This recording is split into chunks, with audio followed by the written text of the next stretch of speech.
E aí, do nada, veio uma rajada, assim, no carro. Uma rajada de tiros. A gente não conseguiu perceber nada, absolutamente nada, não teve um barulho anterior. E aí eu abri a porta, saí me rastejando, olhei para frente, olhei para trás, os carros passando normalmente, o cruzamento lá atrás correndo tudo tranquilo. Eu fui levantando aos poucos e eu me lembro até que eu fui levantando com as mãos, assim, socorro, pedindo socorro. O policial saiu do carro com, não sei se era um celular ou um rádio, um transmissor, uma coisa que ele foi identificar a ocorrência nessa mensagem. Ele falava assim, não, tem um carro com 2 mortos e uma sobrevivente. Então foi a hora que eu me deparei com a informação de que a Marielle estava morta. Você acabou de ouvir Fernanda Chaves, única sobrevivente do atentado contra a vereadora Marielle Franco e o motorista Anderson Gomes. Naquele trágico 14 de março de 2018, Fernanda achou que o carro em que eles estavam tinha atravessado um tiroteio. Mas depois, entendeu que o alvo era mesmo Marielle. Ela não tinha medo. Tanto que o último Twitter dela, quando ela fala da chacina em Acari, e quando eu chego no local do crime, teve um policial, especificamente naquele momento, que fala assim, isso que dá, né? Ficar falando mal de policial. Falou na minha cara. E aí, quando eu chego, eu falo, eu um pouco desnorteada, eu falei, caramba, será que foi assalto, execução? O que foi? Aí ele, ficar falando besteira no Twitter, ou seja, justificando aquilo ali. Exatamente. Só que olha só, ela é assassinada às 9h32, 11h40, eu recebo mais de 20 fake news da minha irmã, no mesmo dia, na mesma noite.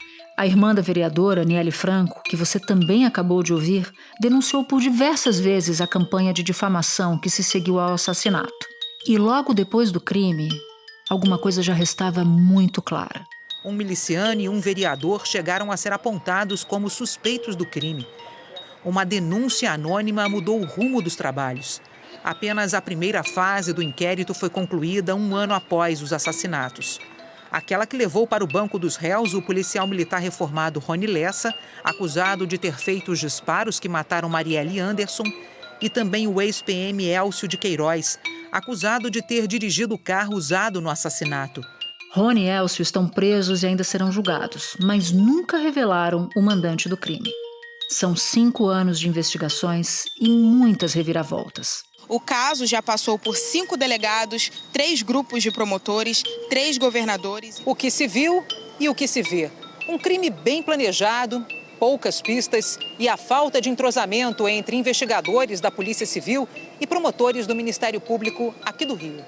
Há poucas semanas, uma nova frente foi aberta pela Polícia Federal para buscar respostas a 2 perguntas fundamentais.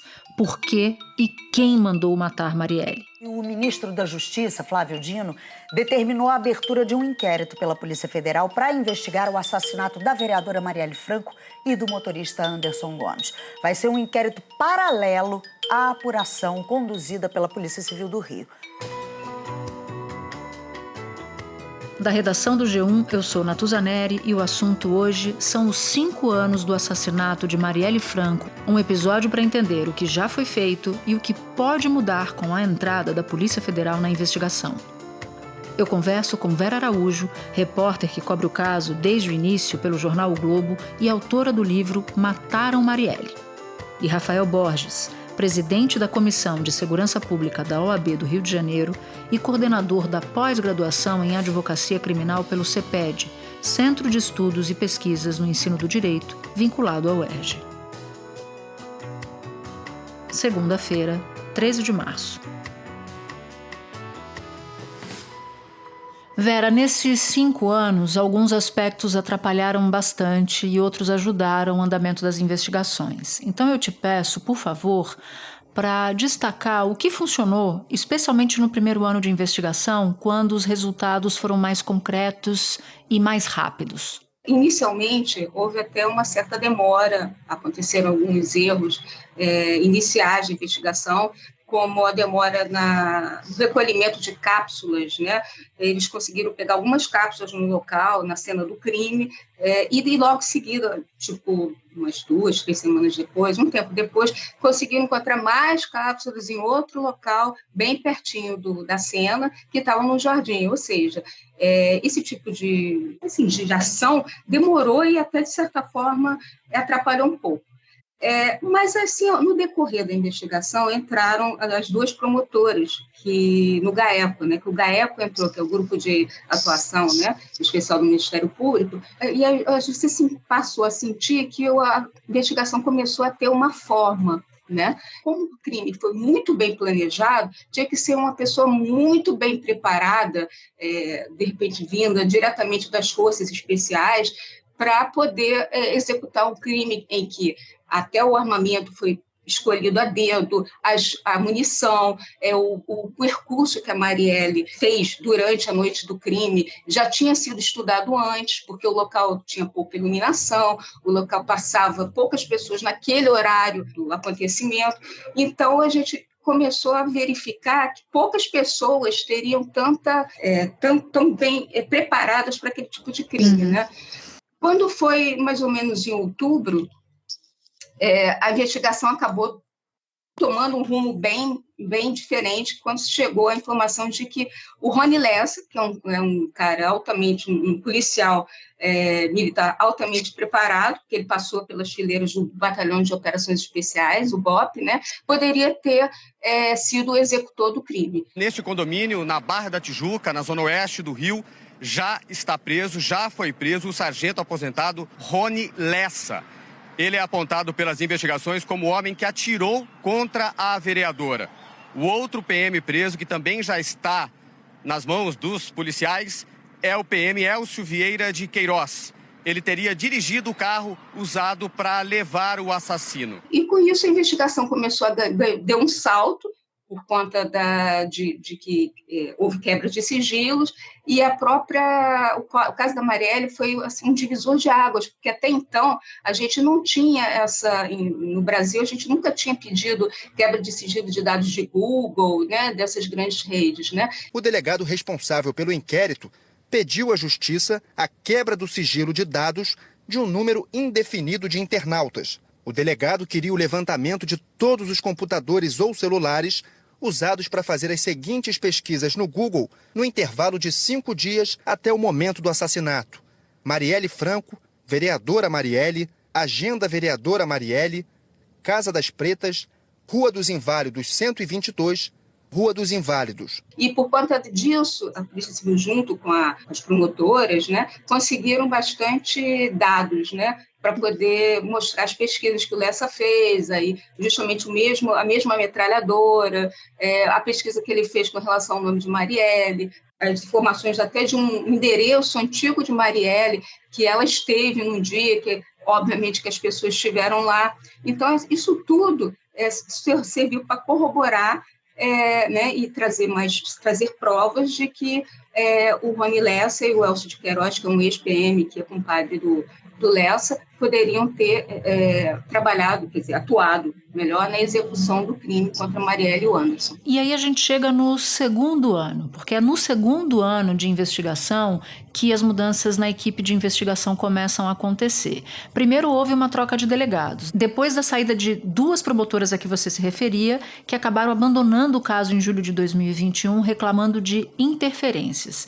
Então eu queria que você nos contasse como isso atrapalhou as investigações e o que a gente sabe sobre essas interferências hoje. Natuza, a saída das promotoras atrapalhou demais. Não só e essas mudanças dos delegados foi assim, por quê? Esse processo da Marielle, só nesse momento de conseguir chegar aos autores do crime, já tinha mais de 30 volumes, é um processo extenso, né? Então, a cada troca, foram 5 trocas de delegados até o momento. Isso atrapalhou muito, porque a cada delegado, cada equipe que entrava, o delegado leva a sua equipe também, era uma análise nova para analisar esse material todo, ver se tinha alguma incongruência, ver se tinha alguma pista, enfim. E aí, com a saída delas, foi mais complexo ainda. Aí que as investigações pararam mesmo, né? 2 promotoras pediram para deixar a investigação, alegando interferências externas e acusando o delegado Maurício Demétrio de ter vazado informações. O delegado Maurício Demétrio está preso, suspeito de comandar um esquema de cobrança de propina de lojistas. Houve também uma, que eles chamam de obstrução, porque apareceu a viúva do Adriano da Nóbrega, né, que era um ex-capitão do BOPE, miliciano, ligado à contravenção, que disse que tinha informações e queria sobre o caso, sobre o assassinato da Marielle e sobre o mandante. E ela queria fazer uma delação. A insatisfação começou quando a viúva do ex-capitão do BOPE, Adriano da Nóbrega, quis fazer uma delação premiada revelando informações sobre homicídios, contravenção e ligações de políticos com criminosos no Rio de Janeiro. Adriano da Nóbrega foi morto num suposto confronto com a polícia da Bahia. Ele estava foragido, acusado de chefiar um grupo de matadores de aluguel e também uma milícia. Essa pessoa, a Júlia Lotufo, né, a viúva do Adriano, apareceu assim do nada e, de certa forma, naquela época, nos bastidores, nós soubemos que as 2 promotoras, Simone Sebilho e a Letícia Emily, saíram justamente porque elas perceberam que aquilo seria uma manobra política para retirá-las do caso. E elas, como não sentiram que não tiveram o respaldo da instituição delas, né, que é o Ministério Público, elas decidiram sair.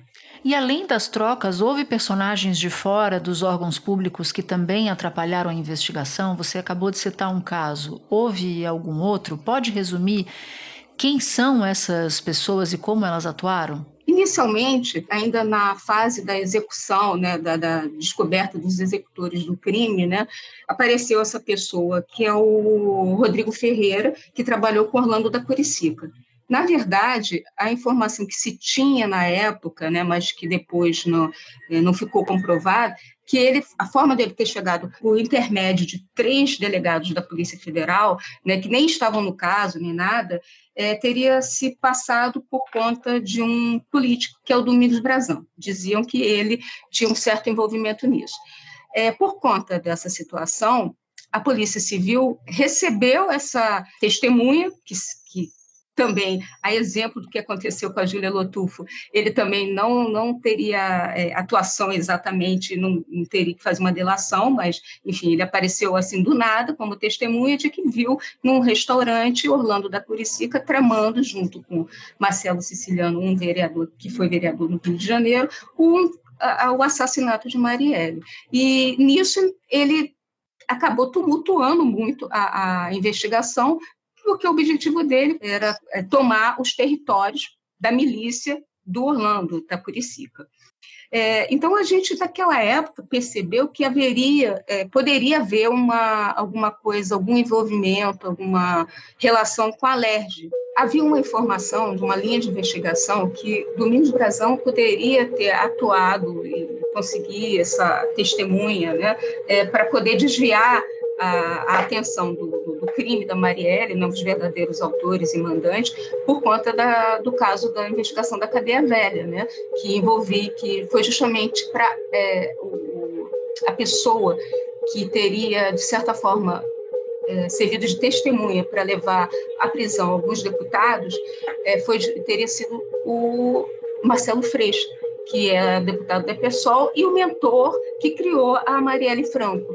Então, havia essa linha de investigação de que, de repente, poderia ser um crime político e que essa motivação seria justamente porque Marcelo Freixo ajudou o Ministério Público Federal na prisão, né, de 3 deputados federais. E, por conta disso, numa situação de vingança, como o Marcelo Freixo andava com muitas seguranças, né, ficaria mais fácil atingir uma pessoa que fosse ligada a ele. E essa pessoa seria a Marielle Franco. Eu conheci a Marielle muito jovem, saindo dos pré-vestibulares comunitários.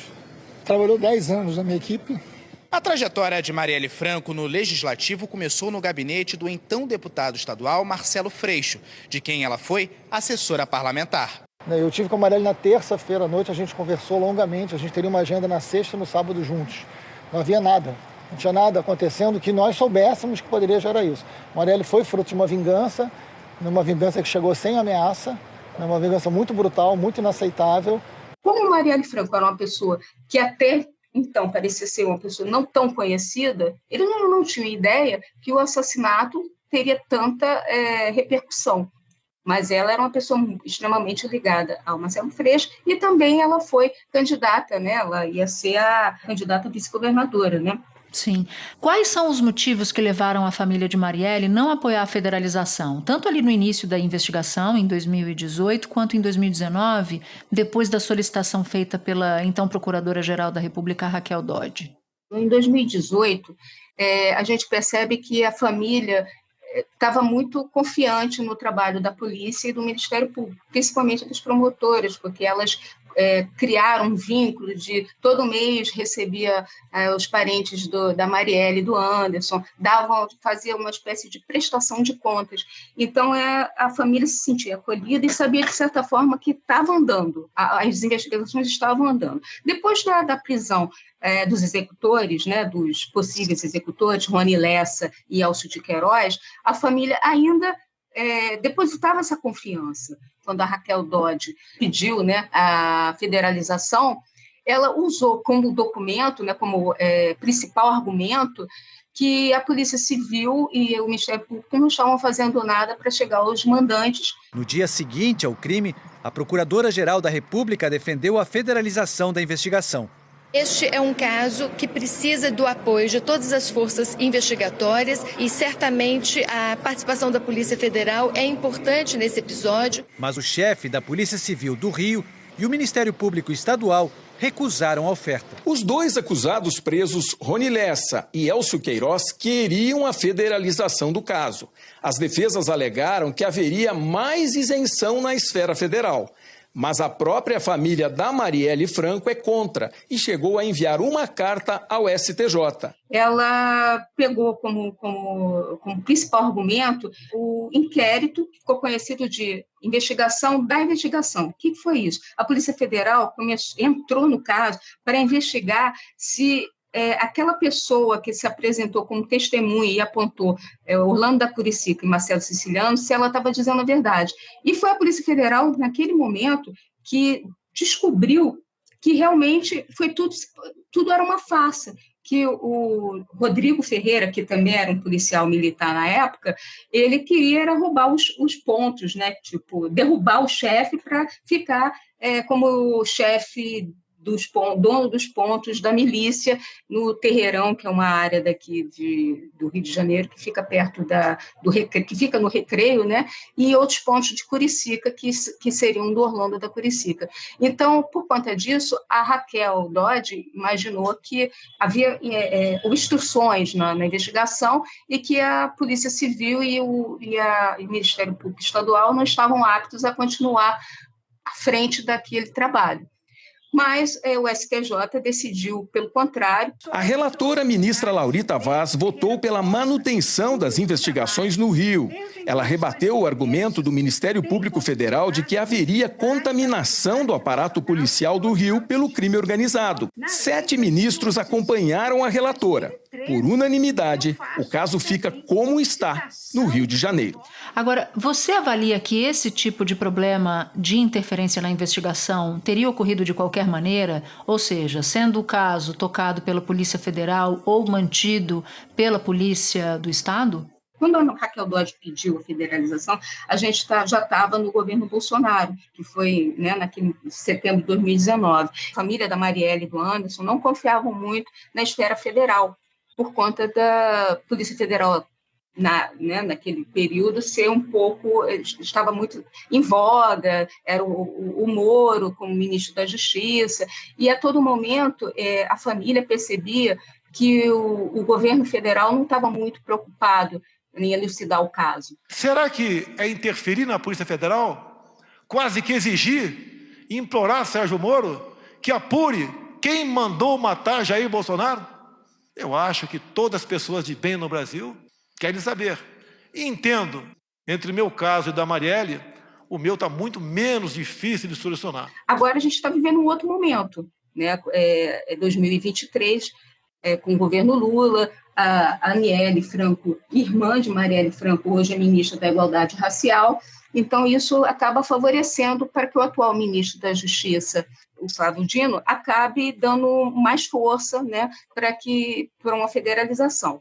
No entanto, o Flávio Dino, de forma muito consciente, ele sabe que uma federalização nesse momento seria mais complicada, né? Por quê? Porque demoraria mais tempo, porque o assunto já foi esgotado lá atrás e já houve uma negativa. Nesse caso, o melhor seria tentar um pacto, uma força-tarefa, e foi o que ele fez. Procurou o governador Castro, né, aqui, o Cláudio Castro, aqui do Rio de Janeiro, e procurou o Procurador-Geral de Justiça, Luciano Matos, para compor uma força-tarefa em que a Polícia Federal pudesse atuar também. Na PF, o responsável por essa investigação será o delegado Guilhermo de Paula Machado Catrambi. Flávio Dino afirmou que a medida pretende ampliar a colaboração federal com as investigações sobre a organização criminosa responsável por esses assassinatos. Para terminar, em que estágio estão as investigações hoje? Quem é que está sendo investigado? Quem já está preso? E no que concretamente a Polícia Federal, entrando no caso, pode ajudar? A Polícia Federal, ela tem algumas coisas que ela pode ajudar, assim, que inclusive não conseguiu avançar no passado. Por exemplo, vou dar um exemplo. A arma utilizada para o assassinato da Marielle, pelo que os peritos da Polícia Civil, pela constatação que eles chegaram, seria uma metralhadora HK MP5. Essa metralhadora é uma metralhadora muito específica e é uma metralhadora que é muito usada por tropas especiais ou para segurança de autoridade. Tropas especiais tipo BOP e a própria Polícia Federal tinha essas armas, esse tipo de arma. Tanto que, na época, cogitou-se a possibilidade de a arma utilizada, no caso, no assassinato da Marielle e do Anderson, poderia ser uma metralhadora desse tipo da Polícia Federal que foi extraviada, do Departamento Marítimo, né, da Polícia Federal, que até hoje não se sabe. Foi aberto um inquérito e até hoje a própria Polícia Federal não descobriu para onde foi, quem foi a pessoa que desviou essa metralhadora. Então, esse é um ponto que seria interessante ser retomado. Assim como também o tipo de cartucho, o tipo de bala que foi utilizado na execução do crime. Esse lote, o ZZ, ele foi comprado só pela Polícia Federal, além, obviamente, de tentar chegar a algumas pessoas que o relatório de mais de 200 páginas da investigação da Polícia Federal começou a apontar como algumas pessoas que poderiam ser os mandantes. Esse relatório cita, por exemplo, o nome do conselheiro Domingos Brazão, por exemplo. Cita que havia uma área de interesse político, que Marielle dividia algumas regiões com ele de disputa de votos. Então, isso é citado nesse relatório. Então, seria uma linha de investigação que eu acredito que a Polícia Federal não vai largar. Tem outras linhas, foi uma outra linha que não especificamente seria um suspeito, que seria o Girão, que é um miliciano da área da Gardênia Azul. Mas que essa ligação surgiu porque encontraram algumas coisas no imóvel do Lessa, quando ele foi preso, que dava indícios de que o Rony Lessa teria uma ligação com esse Cristiano Girão, que é um miliciano que já foi preso para presídio federal, ele é um ex-bombeiro e já foi vereador também. No caso do Lessa e do Queiroz, ambos vão à júri popular, mas ainda não está marcado, né? Isso, exatamente. Já tem bastante tempo. A defesa do Rony Lessa e do Elcio Queiroz, principalmente do Rony Lessa, eles protelaram muito, entraram com vários recursos e isso é que está segurando um pouco, está em fase de alegações finais, salvo engano, então já está no finalzinho para ir a julgamento, né? Vera, muito obrigada pela participação aqui no assunto e para falar de um caso tão importante como você nos descreveu aqui, cheio de idas e vindas, né? Cheio de interrupções. Muito obrigada, te agradeço bastante. Nada, Natuza, o prazer foi todo meu. Obrigada, eu que agradeço aí a participação. Espera um pouquinho que eu já volto para falar com o Rafael. Rafael, a federalização do caso Marielle é uma questão que levantou divergências ao longo desses 5 anos. A família da Marielle não queria federalizar por medo de interferência indevida dos governos, primeiro o Temer e depois o Bolsonaro, sobre a Polícia Federal. Então eu quero começar pedindo para que você nos explique o que significa federalizar uma investigação e o que precisa acontecer para que um novo pedido de federalização seja feito. Em termos técnicos, a gente chama a federalização de incidente de deslocamento de competência.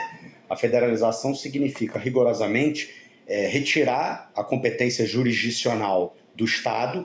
A justiça estadual, portanto, seria, entre aspas, aquela naturalmente competente para processar o caso Marielle. Então, na federalização, você retira essa competência estadual e transforma isso numa competência federal. Daí o nome técnico, incidente de deslocamento de competência. Essa federalização, ela demanda autorização expressa do STJ, do Superior Tribunal de Justiça. Ela não pode ser feita sem autorização expressa do Superior Tribunal de Justiça.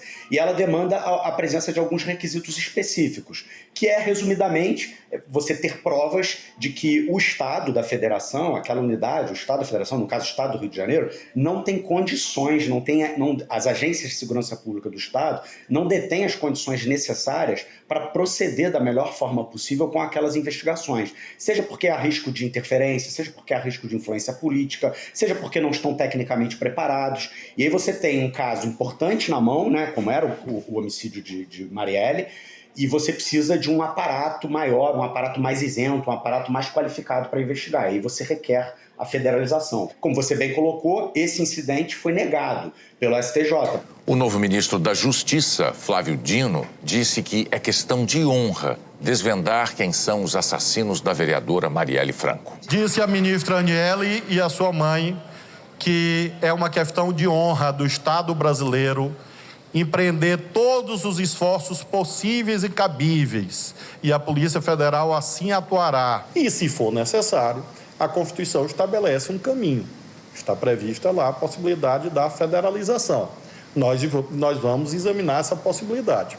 Veja, esse assunto já foi analisado pelo STJ, Natuza. Para haver um novo requerimento ao STJ, é preciso que existam fatos novos. A gente não pode simplesmente requentar o requerimento anterior, reapresentar o requerimento anterior, simplesmente porque o tempo passou. É preciso dizer, olha, agora eu quero a federalização, porque diferente daquele momento, ou mais do que aquele momento, eu recolhi aqui outras evidências que o Estado do Rio de Janeiro não está dando condições, não está tendo condições de investigar, de processar e de acompanhar esse caso grave, que é um caso que tem dimensões, que tem repercussões políticas evidentes, que envolve violação de direitos humanos, que envolveu a neutralização de uma mulher cuja pauta política falava por si só. Agora, tem um ponto aí que você passou, mas que eu acho que é a chave dessa história, que é quem investiga.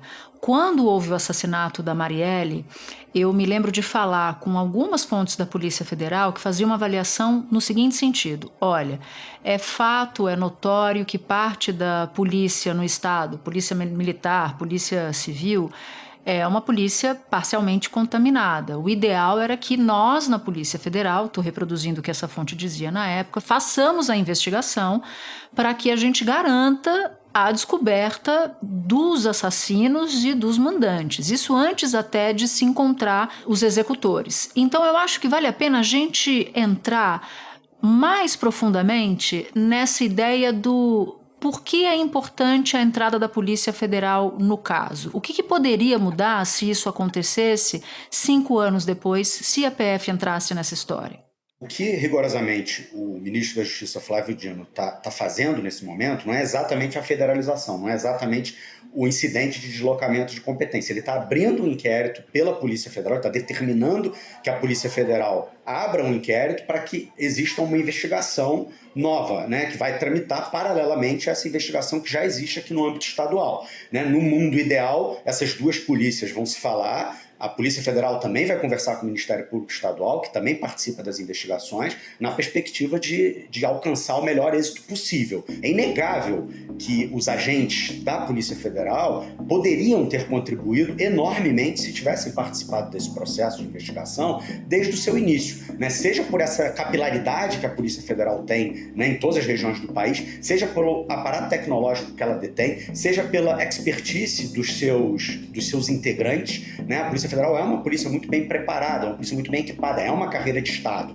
né? E sem dúvida nenhuma, é uma polícia que estaria numa área de influência política, vamos dizer assim, que estaria um pouco mais blindada, né, dessas possíveis influências políticas, dessas possíveis influências que podem ter sido exercidas, e eu não estou afirmando que elas aconteceram, estou dizendo que elas podem ter acontecido, na perspectiva de impedir que essa investigação trilhasse o melhor caminho possível. Não custa nada lembrar que a morte de Marielle acontece quando o Estado do Rio de Janeiro estava sob intervenção.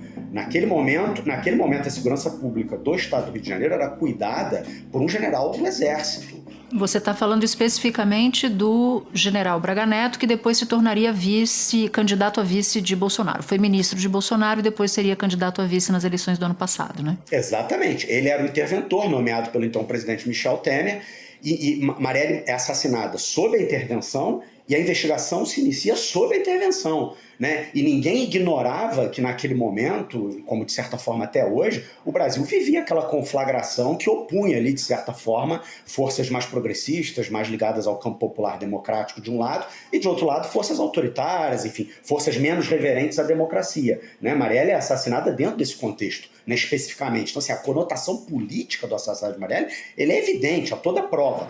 Desde o assassinato de Chico Mendes, em 1988, não havia tanta repercussão internacional para um crime político no Brasil.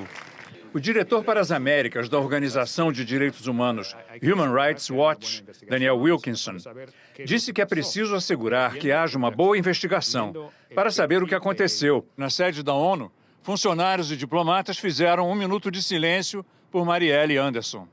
A Comissão de Direitos Humanos da ONU pediu uma investigação independente. Veja, Natuza, eu não estou desmerecendo a Polícia Civil do Rio de Janeiro, eu não estou me desmerecendo o Ministério Público Estadual. Justiça seja feita, os executores eles foram encontrados depois que o Ministério Público Estadual entrou firme na apuração do caso. Eu não estou desmerecendo esses agentes que já vinham participando da investigação. Agora, qual era o problema da Polícia Federal ter participado desde o início? A Polícia Federal detém a atribuição constitucional, inclusive, para investigar crimes praticados contra a ordem política e social e crimes que tenham repercussão internacional. Alguém nega que o crime de Marielle teve repercussão internacional, que foi um crime praticado contra a ordem política e social? Então esse envolvimento podia ter vindo desde lá de trás. E aí você me dá um gancho para a minha próxima pergunta. Eu queria muito a tua avaliação sobre como o assassinato da Marielle e do Anderson e a falta de solução para o caso retratam as dificuldades quase que tradicionais que o Brasil tem para investigar crimes políticos. Sim, Natuza. Na verdade, eu vou um pouco além. Assim, no Brasil tem um problema crônico de apuração de homicídios, né? Quer dizer, o índice de apuração de homicídios pelas agências de segurança pública brasileira, ele é vergonhoso, né? Você pode comparar com qualquer outro país do mundo, a gente está muito abaixo.